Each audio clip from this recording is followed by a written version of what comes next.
In the middle of the Nevada desert, a group of young soldiers stood waiting. They were told not to look up, not to move, not to question why the sky was about to explode. The year was 1957, and these men were about to witness something the human eye was never meant to see: the birth of a nuclear fireball just a few miles away. They were called the Atomic Soldiers, human test subjects in the Age of Fear. During the early years of the Cold War, the world's superpowers raced to master the atom. But with new power came new questions. How strong was a nuclear blast? How much radiation could a person survive? And what would happen if soldiers ever had to fight on a nuclear battlefield?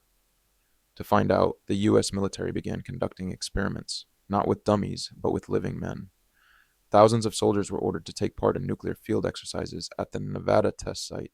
They were told it was safe, that the scientists knew what they were doing.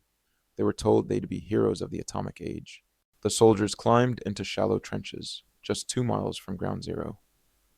A voice came over the radio. "This is it, boys.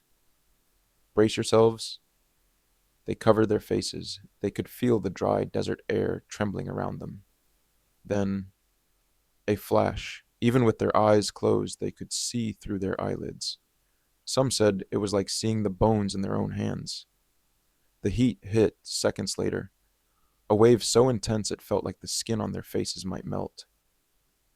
Then came the roar, a sound so violent it rattled the earth itself. Within seconds, the horizon was swallowed by a rising mushroom cloud, a tower of fire and ash, stretching miles into the sky. When the shockwave passed, the soldiers were ordered to march toward the blast site. The ground was still hot. Dust fell from the sky like snow, dust laced with invisible radiation.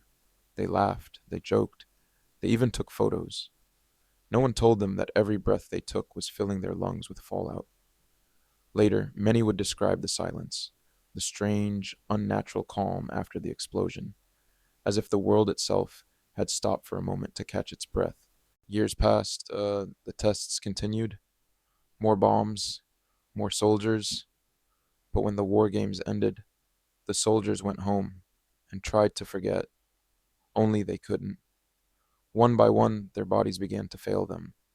Cancers, burns that never healed, children born sick. The government denied any connection. Files were sealed, names erased, and the men who once stood beneath the most powerful weapon on earth were left to fade into silence.